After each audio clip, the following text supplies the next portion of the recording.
Dan Tanner, the guy who invented Tannerite up there in the Northeast, wherever. He goes out on a hike and kills an elk and like packs up the meat like 100 pounds at a time or something and packs it back home and then comes back for more in mountain lion territory. And it's like, that dude's doing it for real and he's a millionaire. Yeah, he's just in it for the love of the game. Yeah, he's one of the more interesting people I ever met. That when we went up to his little man cave and he had a Barrett 50 cal with a suppressor on it that aimed out of double swing windows at a bear feeder. It's like, this, you've got it figured out. You can get up. He's drunk playing pool and he's ready to shoot Yogi with a Barrett. And that's like just not very sporting. His wife just had given birth. His wife gave birth the day before, but he'd already invited us on this trip, and we had driven from Georgia to the other corner of the United States, and he was kind enough to see us, even though brand new baby. The mother-in-law is there, and she's like, "You're out there with your friends," because that's what she sees. She's like, "This is a newborn baby. You can't even have strangers around it in the house. It's it's a brand new baby." Right. Mm-hmm. And meanwhile, he's at the oven with a frying pan. You guys want any placenta? He invited us in. Oh my God! Are you joking? Have I told you about the placenta already?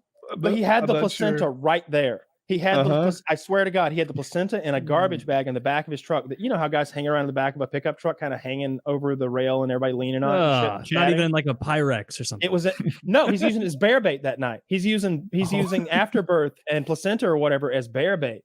Which I was like, won't that give him a taste for human flesh? And he's like, they're not going to survive. They won't live long enough to tell the tale of human flesh. Meanwhile, there's a fucking placenta loaded with tannerite and a feeder.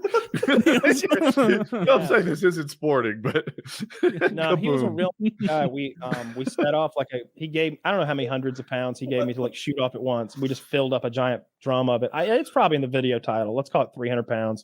But it shattered all these windows out of this fairly nice cabin that was obviously within earshot away.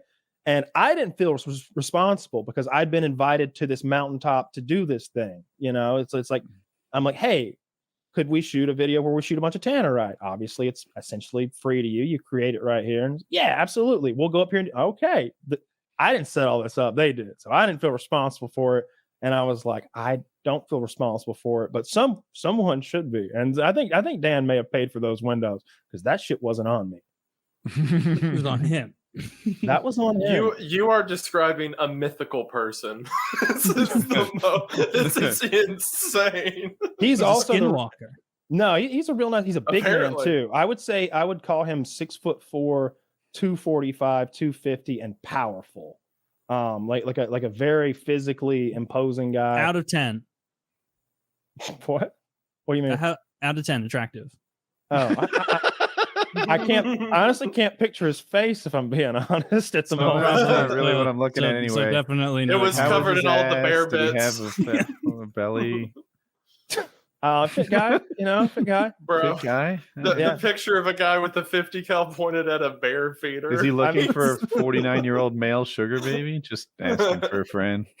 I don't know. This is funnier in my head because I'm imagining the 50 cal like 30 yards from where this it was. No, 100%. It was. Really? That's exactly what it was. It was right there in the front yard where it was aimed at. Like it wasn't. It was close enough that you could have done it with a bow. Like hit it with a rock. He was baiting bears into the yard. The game warden has nightmares about this man.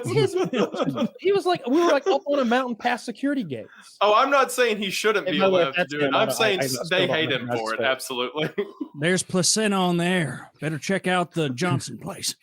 Tannerite. I remember. I don't know if it was the first time I met Kyle. Or not. Probably not. But I met Kyle at Wings of Redemption's house one time, and he brought some tannerite.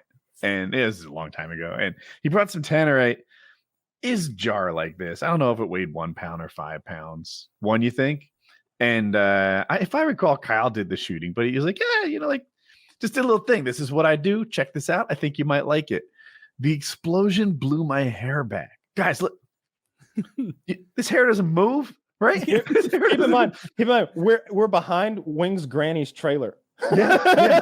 This is like a suburban area kind of. I threw it out in the yard, and I think I grabbed an F2000 or something, and just like set it off in the yard. And my hair is like, I can't even move it, but it did. It was like I felt the explosion. My hair. I was like, holy shit! I've never like felt a percussion like that. Yeah, it was pretty cool. Yeah, I've never felt a percussion like that. I mean, buy that shit. Yeah, that's cheap. Make it yourself. It's legal. It is. We were experimenting with allegedly experimenting with directional explosives. So we took a Tupperware container and we opened up a bunch of shotgun shells, took butt shot, just laid it in the container, and the next to it put 5 pounds of Tannerite. Yeah. We're like, let's just see like what this does, man. I thought I had shot like 1 and 2 pounds before. I'm like, I'm man enough for this. I fire that 5 pound. I was not man enough for that. That was an experience. Yeah. I was like, take your breath away with the shock of wave. Yeah, I was like maybe 50 yards away, maybe. And I'm like, oh, there's a chest high barrier. This will be fine. So I fire. And then, like, as soon as it happens, my sinuses were cleared. Like, you took a copper. Yeah, if you've never been around an explosion like that before, it's bracing. You know, if you've ever felt like a good sound system that you get a big one of those, and it's fun. It feels good. Whenever you blew up that truck, how much did you use? Probably about 15 pounds. That was like the general. I had a charge after a while that I just used for cars. I won't go. I probably described it precisely, but I don't think I will right here at the moment. But I had a container that would hold exactly like 13 or 14 pounds, roughly. It was something like that, like 13.5. And I would hang that from the rear view mirror, kind of central to the cab of, you want the explosion to be even. And the mirror was broken, so we put it on the oh shit handle instead, which put it against the door, which created a bit of a shape charge kind of scenario, pushing the door. And, that's how that all happened. So roughly 13 pounds. That's about what it takes to turn a car into shit. 13 pounds will do it.